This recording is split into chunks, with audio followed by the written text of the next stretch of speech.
Welcome to krypton classes. आज की इस वीडियो में हम लोग पैराग्राफ बेस्ड ड्राइंग बनाने की कोशिश करेंगे। तो यहाँ हमारे सामने एक क्वेश्चन है, उसको हम लोग सबसे पहले पढ़ते हैं कि क्या क्वेश्चन में क्या हमसे बोला जा रहा है बनाने के लिए। Design a 3D model of a bathroom soap dish focusing on functionality and clean aesthetics.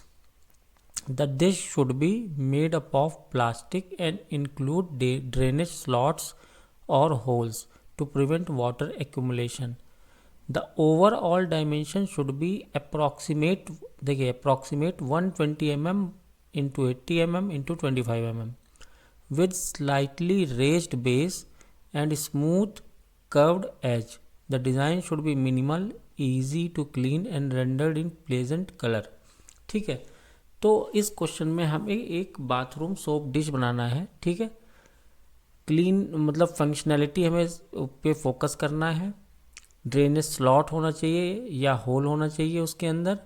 Dimension जो मैक्सिमम डायमेंशन साइज़ इन्होंने दे रखा है वो 120, 80 और 25 के अंदर होना चाहिए। ठीक है, विथ स्लाइटली रेस्ड बेस, यानी कि बेस जो है थोड़ा सा उठा हुआ होना चाहिए। स्मूथ कर्व्ड एजेस होने चाहिए।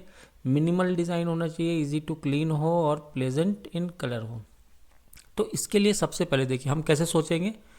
तो पहले अपने दिमाग में हमें ये बनाना होगा कि हम कौन सा जो है मॉडल बनाने जा रहे हैं, मतलब किस तरीके का होगा बाथरूम सोप डिश, वो हमें अपने दिमाग में पहले इमेजिन करना है। और जो उन्होंने डायमेंशंस दी हैं उनका यूज़ करते हुए हमें मॉडलिंग करनी है। तो सबसे पहले इसको बनाने के लिए हम क्या करेंगे, देखिए मैं पहले आपको मॉडल बाद में दिखाएंगे, पहले आपको दिखाते हैं कि बनाने के स्टेप्स क्या होंगे। ठीक है, तो सबसे पहले मैंने क्या किया कि एक रेक्टेंगल बनाया 25 जिसकी हाइट है, 80 विड्थ है। ठीक है, और इस रेक्टेंगल को बनाने के बाद हमने क्या किया, इस रेक्टेंगल को एक्सट्रूड कर दिया। कितने से? 125 से, क्योंकि 125 दिया हुआ था वहाँ, 125 इंटू 80 25, तो उससे हमने एक्सट्रूड कर दिया। ठीक है, अब ये रेक्टेंगुलर ब्लॉक बन गया। लेकिन इस तरीके से तो होगा नहीं, हमें थोड़ा सा शेप अच्छा चाहिए। तो शेप अच्छा करने के लिए हमने क्या किया कि ये जो फ्रंट यहाँ पर है, यहाँ पर हमने एक स्केच क्रिएट किया। स्केच क्या क्रिएट किया कि स्प्लाइन की मदद से आप कैसा भी शेप ले सकते हैं जो आपकी इच्छा हो। हमने स्प्लाइन की मदद से यहाँ पर ये शेप यहाँ पर इस फेस पे क्रिएट किया। और शेप क्रिएट करने के बाद हमने क्या किया, इसको दोबारा से एक्सट्रूड कट किया। एक्सट्रूड कट कैसे किया वो देख लेते हैं। ये देखिए इस तरीके से एक्सट्रूड कट किया, यानी कि यहाँ से इतना पोर्शन हमने पीछे के साइड में एक्सट्रूड कर दिया, एक्सट्रूड कट कर दिया ऑल। तो ये हमारी शेप कैसी आ गई, ऐसी आ गई। ठीक है, कुछ ऐसी शेप बन गई इस तरीके से। उसके बाद हम क्या करेंगे, अब हम ये इस फेस को क्लिक करके इसको शेल कर देंगे। ठीक है, शेल कर देंगे। तो शेल कर दिया हमने भाई ट्राई करके देखा कि क्या होना चाहिए। ठीक, कितने mm, 2 mm, 5 mm, 6 mm हमने डाल के देखा। तो जो हमें यहाँ पर सही लगा उस हिसाब से हमने इसको शेल कर दिया। शेल करने के बाद हमारे पास केस आ गया ये बन के। ठीक है, अब यहाँ पर हमें होल भी बनाना है, तो हमने चूज़ किया कि हम यहाँ पर स्लॉट बनाएंगे, होल के बजाय स्लॉट बनाएंगे। ठीक है, तो ये हमने क्या किया, एक छोटा इस फेस पे एक छोटा सा स्लॉट यहाँ पर बनाया। डायमेंशन हमने कई बार आइट्रेशन करके चेक किया कि हाँ यहाँ से इस एज से कितनी दूरी पे होना चाहिए, इस एज से कितनी दूरी पे होना चाहिए। प्रॉपर डायमेंशन 2.5 यहाँ लिया, 7.5 लिया।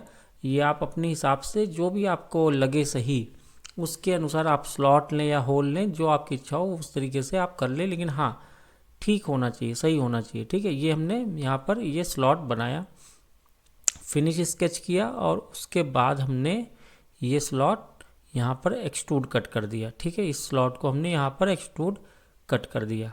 ठीक है, अब एक्सट्रूड कट करने के बाद हम लोग क्या चाहते थे कि भाई ये जो स्लॉट है ये पूरे के पूरे बेस में हो।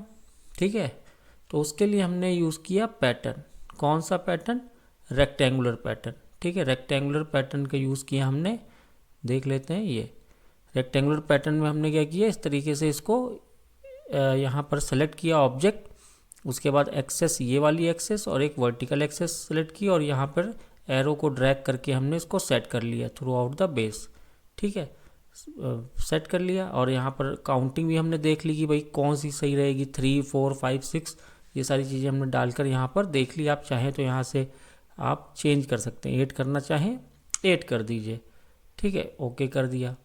ठीक है, यहाँ पर हमारा ये स्लॉट भी बन के आ गए नीचे। अब उसके बाद अब देखिए ये कॉर्नर्स अगर मैं देखूं तो ये कॉर्नर्स अजीब हैं, क्योंकि ये जो है कॉर्नर नहीं होना चाहिए। कोई भी प्रोडक्ट होगा तो उसमें बाकायदा अच्छे से फिलेट किया होगा। तो हम यहाँ पे फिलेट वगैरह लगाना शुरू करेंगे। ठीक है, हर कॉर्नर जहाँ पे भी मुझे एजेस दिखेंगे वहाँ वहाँ देखिए सबसे पहले मैंने यहाँ पर फिलेट लगा दिया। ठीक है, तो फिलेट लगाना शुरू करेंगे। एक एक कॉर्नर्स, कहीं पर भी हम कॉर्नर नहीं छोड़ेंगे। ठीक है, हर जगह हम क्या कर रहे हैं, फिलेट लगा रहे हैं। फिलेट लगाने के बाद हमने क्या किया, पीछे के बेस पे अगर आप देखें ध्यान से तो यहाँ जो पीछे का बेस था वहाँ हमने 4 8 mm के सर्कल बनाए चेक करके। ठीक है, डिस्टेंस वगैरह आप दे दीजिएगा सही तरीके से कि सही लोकेशन पे हो। और इसको हमने फिनिश स्केच किया और उसके बाद यहाँ पर इसको हमने एक्सट्रूड कर दिया थोड़ा सा, छोटा सा। आप देखेंगे ये देखिए छोटा सा हमने यहाँ पर इसको एक्सट्रूड कर दिया। तो ये हमारा जैसा कि क्वेश्चन में दिया हुआ था उस तरीके से हमने इसको एक्सट्रूड कर दिया ताकि बेस में नीचे रखने में आसानी हो। उसके बाद थोड़े बहुत फिलेट यहाँ पर भी हमने लगाए हैं, जैसे ये वाला फिलेट है, सॉरी ये वाला फिलेट, यहाँ पर भी हमने इसको एजेस को फिलेट दे दिया।